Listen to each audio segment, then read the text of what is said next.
My brother. This is the first. This is your first appearance since you have been county legislator. You've been on. Yes, you've been on several times as city councilman. You were here on the run and the debate or candidate session. Yeah. But you have not been back since you have got in your seat. So. Oh wow! I blame y'all for that. Dude, it's always you're always welcome. Yeah. Because I seen you somewhere and you was like, I got to come through. And I'm like, yo, let me know when. Hit me. Y'all let me know, and I'm here, Okay. Shout out to your administrative aide. I forget. Shatika Parker. Yes. She's good. She was very thorough. I was like, he has my number. Oh, let me get it in you. Yep. I said, he knows the studio. He been before. No. Let me get the address. If it's not there, it don't exist. So she made sure that she had all the information, even though you knew the studio, you knew the number. She was like, no. And actually, before you leave, I need to get your cell number because in my new phone I didn't transfer over, and Damon wants to talk. Damon told me to tell you he's going to give you a call. See, if Damon wants to talk to me, he could have been here. He's in Orange County these days. It's okay. Yeah. It's all good. And then he got to work tonight, so. Respect. Damon, we might get him in his studio once a month if we're lucky, and whenever I decide to leave town, he has to come in. So fair enough. Yeah. So he's not. I don't know if he's tuned in at all yet, but I know he told me though he definitely wanted to holler at you. I don't know, some county legislation or something. Of course, with something. that's what I do now. Yeah. So how has it been? How have you are the majority whip. Majority. Now, what is that for the people that don't know? So the Democratic caucus, which is the majority caucus at the board, amongst us, we choose leadership. After we choose the chair and the vice chair, which are Ben Boykin and Alfreda Williams, respectively, then we choose a majority leader who's in charge of the caucus, and that's Mary Jane Shimsky. And then we choose a majority whip, whose job it is to count votes. To make sure, whip the votes. That's what the expression came from. There you go, whip the votes. Okay. See where people are and have conversations with my colleagues to see if we're on the same page, and if we're not on the same page, where that movement needs to be to make things happen. Because the reality is, if you don't know anything about the legislative body on any level of government, you got to be able to count. And so our number is 9. First one to 9 gets the legislation passed. And if the county exec vetoes, then it's the first one to 12. So you got to count those. You got to count those votes. Well, it would be hard to lose many votes since there's not 9 on the other side. And I saw that you are no longer the youngest. Yeah, ain't that the truth? Yeah. So I told this joke. I'm sitting in caucus when we were choosing leadership, and I told my colleagues I'm going to be the youngest member of this caucus for at least the next 2 years, and that lasted about a month until Friday when David Tubiolo, who was the minority whip, he switched parties and he became a Democrat just in time to make sure he can vote in the Democratic primary that's coming up. And he felt that his values matched with ours more than the party that he left. So, well, he's always, even though he was representing the Republican Party, he was one of the first ones to come to the Westchester Black Political Conference that we had, and he was one of the first to join. Like he's a paid member of the Westchester Black Political Conference. He's always supported Black Westchester. Everything we've done, he comes through. And the other thing I want to say, and for his part of Mount Vernon is more the Fleetwood side. Right. But if you call him about something that's on the south side, and he's coming through to look at that. Right. He's coming through to make himself available, and that's not even his part of town. And that's what I'm saying. And I got to give him, when you have elected officials who don't say no just because they're supposed to say no because their party affiliation says that. They actually look at the issues and take all the things into account that need to be taken into account before making a decision. I think that's who we have. That's who we had in the minority, last week, and now that's still who we have in just one member of the minority. But now we got another member in our caucus who does that. Right. So now it's what, 15-1? 16-1. 16-1? 16. So it would kind of be hard to lose a vote at 9. It would be hard. Like so, no, 9 Democrats have to just say no against you. It's not coming to the floor and going down. Right. But a lot of these decisions get made in committees. Where the structure of the committee is made up of a different number of members of the board, and then an even larger number of things like we just talk about on conference calls and in caucus meetings, and we kind of feel each other out. Where are you on this issue? How do different parts of the county feel about specific issues, and we have those conversations in house, right? So people talk about the Democratic Party being the big tent party, which really means like. Now, what is that? Because yo, during the press conference, you, Reggie, and someone else mentioned the big tent. Right. What is that? So generally, when you look at the Republican Party, generally, and I don't want to speak for every Republican, but there's a thought process that you think that they go through, right? They care about low taxes, they care about making sure that there's quote unquote economic freedom, and letting the market work, and lax regulations and things of that nature.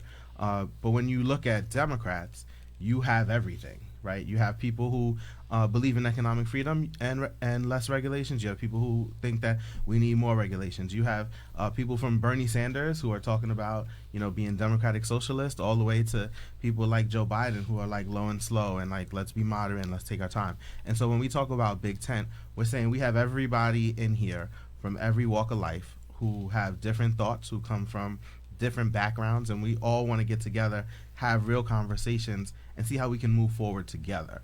And that's, I think, what we really need to do, right? Because we're not a homogeneous society.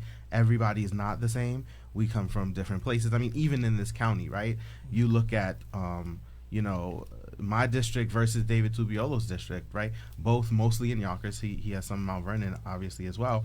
But you go from one district to the other, and there are lots of parts of it that look different, but have people with different experiences and different livelihoods. And so how do we then go to White Plains and have conversations about how to make his constituents' lives better while still making my constituents' lives better? And then how do we add in people from Sleepy Hollow and Ossining and Lewisboro, communities that are more homogeneous, and communities that are Hispanic, and communities that have people from Middle Eastern countries, and obviously Black people? How do we all come together, have that conversation, and move this county forward? And that's what the Big Tent is. Okay, I'm glad you explained that. Now, Lorraine Lopez couldn't make it today, but she just left you a comment. She said, "Congratulations on your baby, county legislator. Seeing you in action with the baby. You're a great daddy." Thank you. So how old is your? He'll be 6 months tomorrow. Okay, 'cause I've seen you with the pictures. That's it. And while I was looking for a picture for the flyer, some of the best ones was you holding the baby. Yeah. And I don't always play with people's pictures with their kids. Yeah. Some people don't want their kid in the picture, so I didn't use one. But there were some great pictures of you holding the baby. The light of my life. When people talk about having children changes you, it changes everything around you at the very least. And, absolutely. The focus, now I'm the chair of social services in addition to being majority whip, and I actually asked the chairman to make me chair of social services because one of the things that we oversee is childcare in this county. And while I cared about childcare before, it wasn't at the forefront of my life, right? It wasn't something I dealt with personally in the past. And now, having to make sure that my household is financially prepared to make sure that my son can have somewhere safe, and where they're going to be responsible with him to go each and every day while my wife and I go to work, is important. And I recognize the needs of everybody else in this county to do so. And so when these things hit you personally, you really can reflect on them differently. Yeah. Right. Yeah. How much is childcare right now?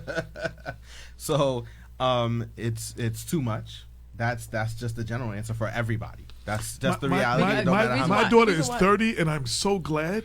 The reason why I don't have to deal with that. Like, for real, I'm keeping it real. My daughter. The reason why I asked is because earlier this week, individuals are now advertising for summer camps, and they will see a certain price and be like, "Oh, that's a lot." I'm like, nah, no. Yeah, that's not a lot. And so that's why so everyone that was in the library, I kept asking them. I was like, well, how much is childcare? Because I have an 18-year-old and an army man, and I don't know how much childcare is. How much is childcare? Anywhere from $1,000 a month to $2,500 a month. Anywhere in that range. Talking about $250 a week is basically the low end.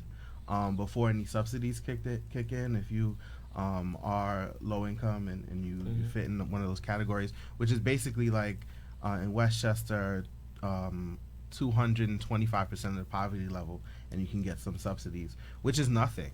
I mean, you think about what the poverty level is, the rate is, and then you add New York State's minimum wage, and you're talking about if you have two household income people making $15 an hour, they likely won't qualify to afford subsidies. So they'd have to come out of pocket $1,000 a month just to make sure that their children. It's crazy because it's crazy because for new families, new people, young people trying to start families, you can't afford to live in Westchester between the rent or buying a house and then with childcare, like there's some people like their whole. I forgot how many people that I just saw a chart. How just paying for rent is the majority, 60% of their salary. Yeah, we did. So then you can't afford. Then you can't afford childcare because then that's like. Well, then you can't eat, right? Maybe you can afford childcare and housing. Something has right. Yeah. So when I used to be the director at the Yonkers YWCA in the daycare. And one of the main issues was that they have, a program that individuals are in, and they will help with daycare.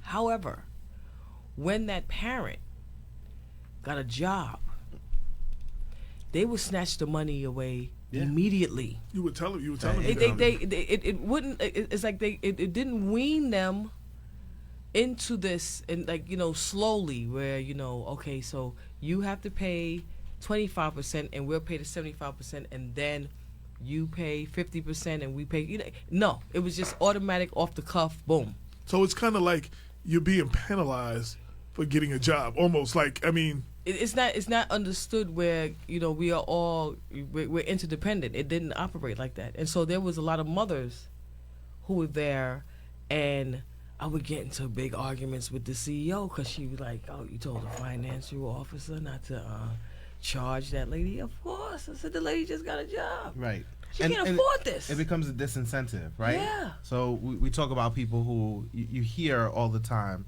from a lot of conservative individuals. Oh, these people who want to say on public assistance. It's not a want. It's not a desire to quote unquote cheat the system. It's really the system is not made up currently for you to gradually break away from it and then succeed. Either you hit the jackpot and you get to walk away, or you are stuck in a perpetual cycle where you have to be attached to it.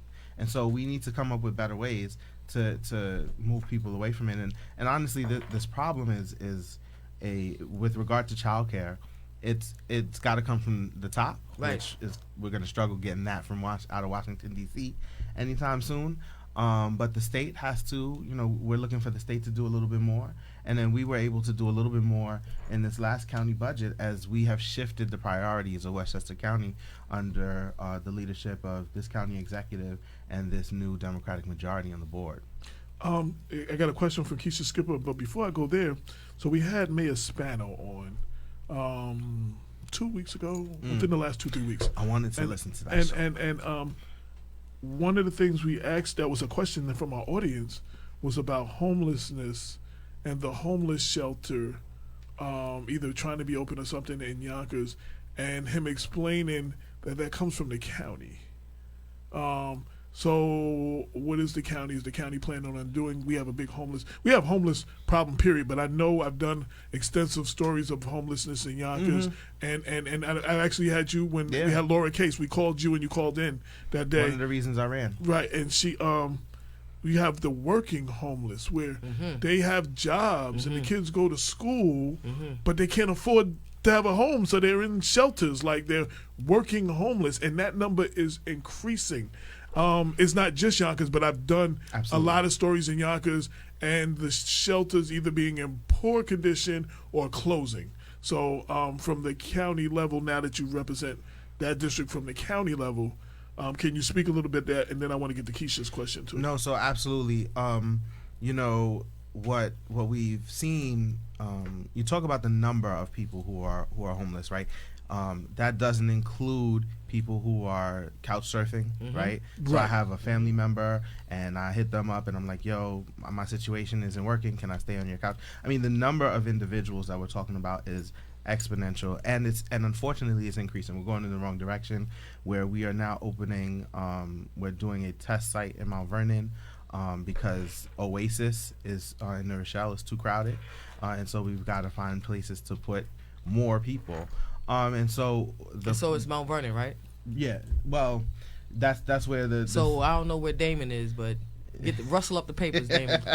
Rustle the tape, because he gonna say I talked about this years ago. Right. It's Mount Vernon is always targeted.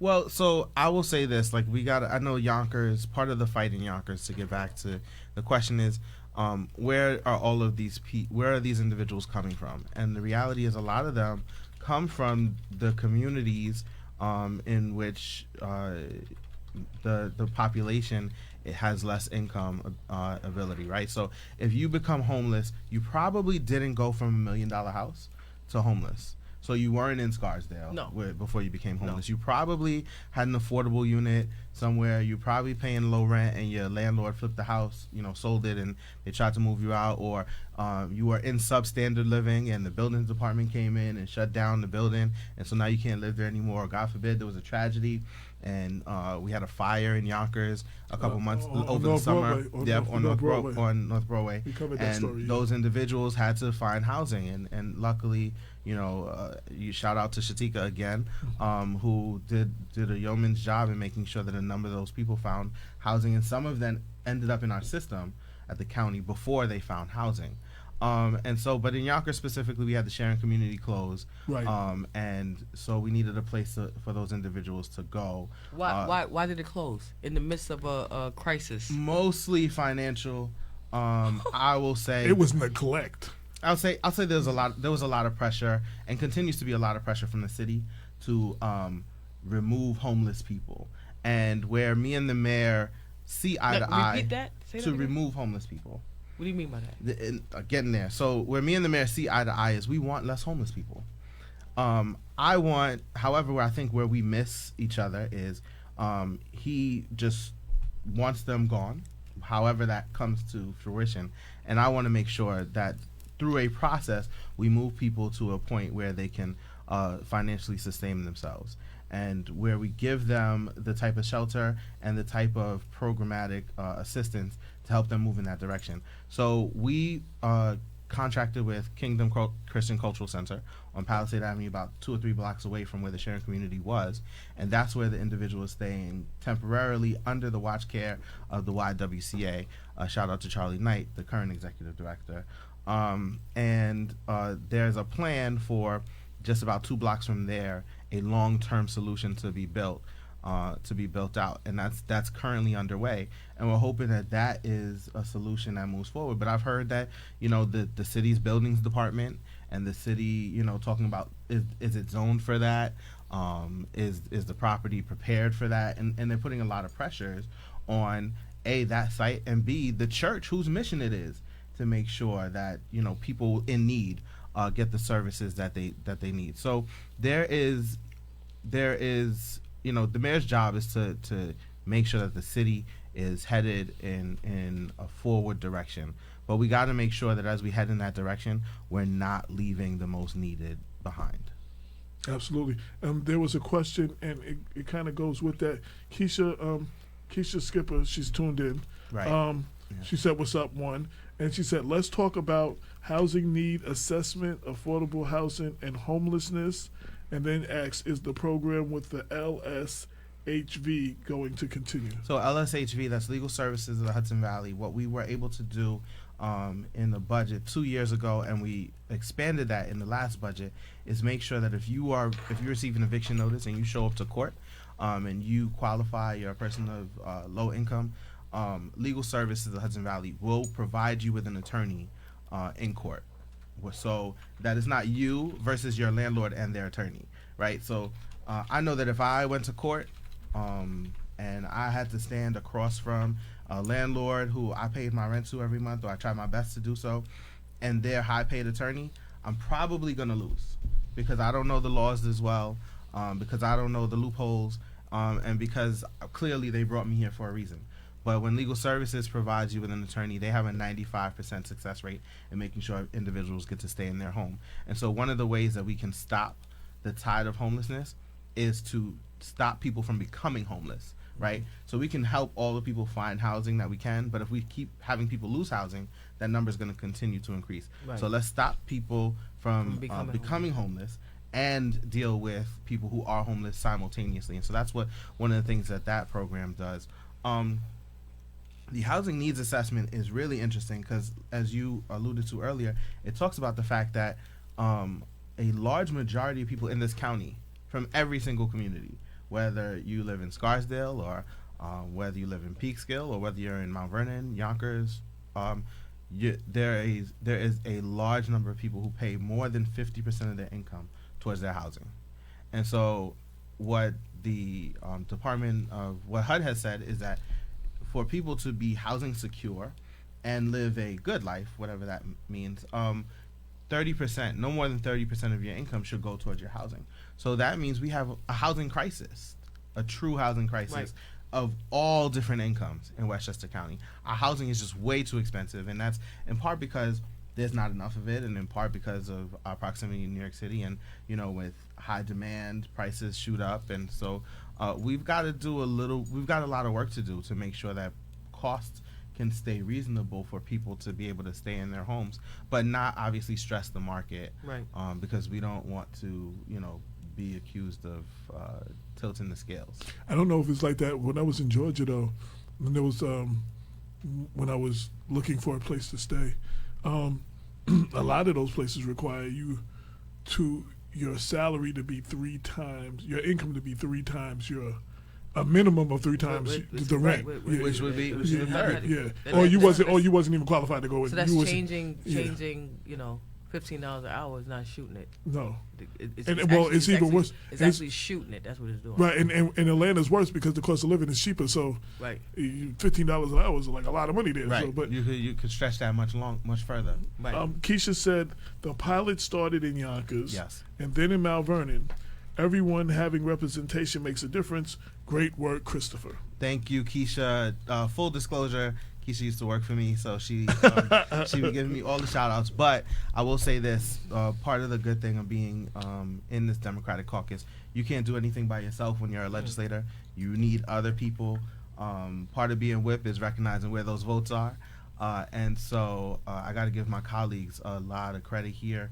They stood with me to start the pilot in Yonkers, and when they saw that it worked, they demanded, to their credit, that it be expanded. So Lyndon Williams was like, we need this in Mount Vernon. Colin Smith, who wasn't yet a legislator, he was legislator-elect at the time. Right? Yep. And Catherine Borgia were like, hey, we need this in Peekskill, Ossining, so now we have it up there as well. There's true demand and recognition that this policy works. That's what's up. Good work. Donna Nolan said, Chris, what did you think of my son Jimmy's county public service announcement for illegal drag racing? So I haven't heard that, Donna. For what? I got illegal drag racing. Have you ever? Well, have you seen it? I haven't seen it yet, but I'm sure it was okay. I've seen it.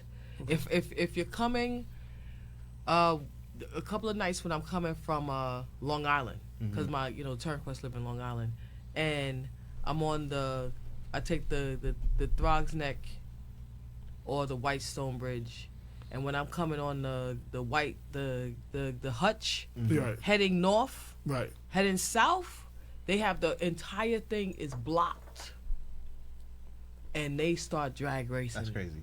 No, I'm dead serious, and it's not 1 time, 2 times, 3 times, 4 times. It's serious, and they'll have the Hutch heading south jammed up just so that they could race, and this, just so they could race. So they used to be all up and down Central Avenue, and I know a lot of people in Yonkers specifically complain about the red light cameras, but stopped it because they were running reds and ticket, and so they stopped racing on Central Ave. And I commend the Nolan family for all the work that they're doing around drag racing. Obviously, like, it's dangerous. You want to drive fast cars like NASCAR, like, go ahead, like, try to become a professional, but this doesn't need to happen on public streets. But I'm telling you, I've seen it, and at first I was like, what was it? Maybe it's a car accident. Right? That's the like, first why time. they backed up? Because I'm already going like 90. Like when it was a car accident, I keep going. But then, and then again, I said, wait a minute. So I slowed all the way down, crawled all the way down. I was like, drag, flat out, all out, drag racing on the Hutch, Crazy. heading south. So the red light camera stopped it on Central Avenue. Did it stop it or did it just push it somewhere else? Well, it stopped it on Central. Okay, see right? that's the thing you talk about. It's no more on Central, but it's somewhere there's some else. other street. Yeah. Lorraine Lopez wanted to ask you. I know each municipality has a census board or committee. Mm-hmm. What specifically is the county's role in the census other than marketing it? So we have our own census committee at the county. One of the things that we're doing is linking in to local committees to say, what are your needs? What can we do at the county level to make sure that you get what you need to make sure that your communities are counted? We put some money into this budget to make sure that we could do some marketing. So you check out some bus stops and the buses. I know that I've seen them in those locations personally to say, hey, you count. Census. Yeah, to make sure that we're all counted. Right. And I think I heard the county exec talk about a donation that we received from, I want to say T-Mobile. Sorry if I get the wrong phone company, who is donating some electronics so that we can make sure that people can remotely, get counted. Right. So one of the things that the census this year is trying to do is move from mail and paper responses to responding online. It goes out mid-March. And so, so the problem with, or the difficulty, I don't want to say the problem, the difficulty with that is low-income households with no or low internet access. That's a problem. It's assumed. Senior citizens who don't have the savvy in some cases to use the internet. We want to make sure that we're getting into senior census, we're getting into these locations so that individuals can fill out the census with assistance. One of the things I think is important, right, is when your kids tell you, have you done this? Have you done this, Mom? Have you done this, Dad? I learned about this in school. I heard about it. Like, parents then get on the ball. So we got to make sure that children in schools, they're talking about it in schools. So that they can, So they go home and say, Mommy, Daddy, did you do the census? I want to count. So I'm going to say this, and I say this about a lot of situations.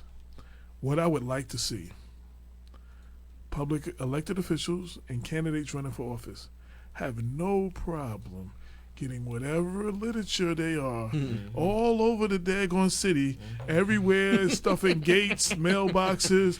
It's no problem getting all of that. I would like to see that kind of push for getting the word out about the census. Right. You understand what I'm saying? Like, until like, that's in every election.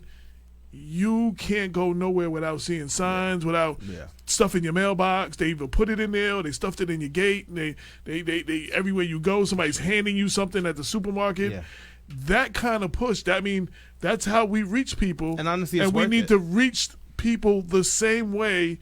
And marketing this and putting out how important this is. No, and it's worth it for politicians, right? Because I like to say that we have two jobs. One is to represent the people we were elected to represent, and two, get reelected so we can keep doing it. And in the vein of number one, doing the job, when we get money from the federal government because we were counted properly, we as electeds can then take credit for that because we are making sure that the bacon is brought home. So it's our responsibility. You're right. We got to make sure that people are getting counted, that everybody out here, that we know that you exist. And that's really what the census is. I don't need to know your name. Right. I don't need to know, specifics about you and, your household and your social security. I don't need to know all of that. I just need to know that you exist. I need to know how many people exist in your household. I think it'd be different from before based on this is just my assumption and my observation. I think it'd be different from before because right now individuals are allowed to go and get a driver's license, right? And so I don't know if anyone is listening. Do not go to the Department of Motor Vehicles. You will be in there for hours. The line I went is in long there right for now. to register my car, and I was in there. I got in there at 3:33. And Did you have an appointment? 3:33. Did you have an appointment? No. That's the first thing I hear people ask these days. Do you have an appointment? Because you can make an appointment now, but I didn't know that. When's the last time I've been in the DMV? Yeah, the last person I know said made an appointment, said they was there for 3.5 hours. 33, and it was 6:33 when the lady got up and said, I want to make an announcement. First of all, when I got there at 3:33, they was on number 4,000. This is in Yonkers. Yep. Then I started calculating up the money. I started calculating up the money, right? So then they said that they have to open early and they close later. And the lady said that when we get here for work in the morning, because, I'm going to go around and start asking questions, you know me. And she said, we get here in the morning and there's already a 2-hour line. Yep. I seen pictures of the line when they first said something about the address. So I wanted to say one thing about the census real quick. In Mount Vernon, like in places like Mount Vernon, where the last census said 68,000 plus or whatever, 1960, it was 70,000 people. You can't tell me it's less people now. So that's one. And two, Yonkers, if they do their count right, and Spano mentioned it, y'all might actually pass Buffalo as the number and go to the number 4th largest city. That's supposed to number 5. Right now we're like number 4. We pass Rochester and become number 3. Without a doubt. Without a doubt. Easy. Right. So it's an important. And then Lorraine had always talked about every year y'all were just under the 200,000 or whatever. Just under 200,000. And it was just like yo, just you're like yo, and going over 200,000 is a whole nother level of funding. Yeah. You know what I'm saying? So it's right. Just so I think individuals will feel a little bit more comfortable with, because of the acceptance of getting a driver's license. Understand? Because you're uncomfortable filling that out. That's the thing. So these are the things about local policies, right? So when we talk about different levels of government, and obviously you look at the federal government right now, it's hostile towards all individuals who have pigment in their skin, right? For different reasons. If you are a brown person, you don't want to deal with it, especially if you are an immigrant. If you are a black person, obviously we know what that feels like. But it's important at the state level that they say, look, if you are a person who has a job and you need to get to work, that you get a driver's license. It's important that on the local level, you have a mayor who tells his police department, when you respond to an incident, don't ask for a person's status, because then individuals are not going to call you, and we're going to have more crime, and we're going to have people taken advantage of, because the predators will know that they won't call the police. And so then you create a level of distrust. Instead, we have communities, we have a state that is trying to make sure that people who are immigrants, who live in New York, feel welcome. We have a city who recognizes that individuals who don't have permanent status still need to use the services that we provide. And so if we can create that type of culture, people will respond to the census and be counted. And so that is why that's important. And I mean, in Mount Vernon even, I've seen some of these maps. Like, there are some neighborhoods in Mount Vernon where it's like, whoa, we got to get these numbers up. So one of the things that I heard Assemblyman Gary Prello mention, we got to get some young people who look like us to get some of these census jobs, because y'all been sharing the flyer for everywhere, and I don't think a lot of our people are going for the jobs. Right, and some people that don't look like us may not want to go in some neighborhoods in Mount Vernon, but if you're from the block, you knock on that door easy to make $25 an hour. And plus, the people recognize you and know you and are probably more comfortable with sharing this information with you than some stranger that doesn't look like you. Coming to the close, anything I haven't asked you that you want to speak about? So I just do want to say, in the spirit of Black History Month, I just want to talk about, real briefly, give me 45 seconds, the level of success that we've had in Black elected office in Westchester County. In Yonkers, we have 2 Black people, both Black women, on the Yonkers City Council. First time ever there's been more than one, and we're talking about 30 years of Black electeds in Yonkers. And Tasha switched that district. Tasha, right? Yeah, it was a Democratic seat, but it's the first time it's a person of color. Right, that's what, yeah. And so White Plains, Nadine Hunt Robinson is the president of the city council. Right. First time ever a Black woman sitting in that seat. Peekskill has Andre Rainey, and they have I think Crystal is the councilwoman's name up there doing their thing. Greenberg, Gina Greenberg, Jackson Gina, so the first time in Greenberg as well, where they've got 2 people on the town council that are black. And so 3 people, if you include the clerk, elected town-wide in Greenberg. Judith Beville. Right. If you look at Mount Vernon, obviously the success of having the first black woman elected to be mayor of the city, big time. The county board itself, 6 black people. That's the high watermark. Never happened. We were at, the most it was before was, I think, 3. We had Lois Bronze in Greenberg. We had Andrea Stewart Cousins in Yonkers. And we had whoever, Mount Vernon obviously always sent somebody. And now we've got add Ben Boykin in White Plains to that. Alfreda is now the Lois Bronze seat. I'm where Andrea, and follow in between us is Ken. We got Lyndon in Mount Vernon.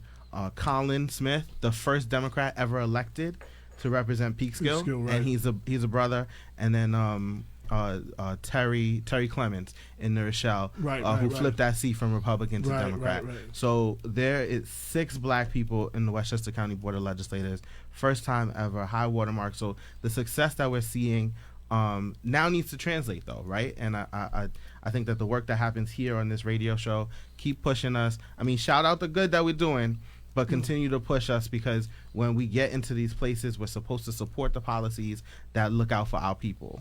Right. Well, I want to, and I joked about you not being here. You know, you know this is an open door.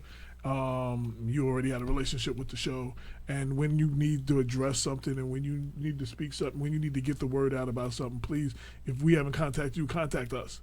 You know what I'm saying? Like, you know, you utilize us to reach the people. All right. Sounds like a plan. Absolutely. And congratulations with everything, man. I'm watching. Thank you.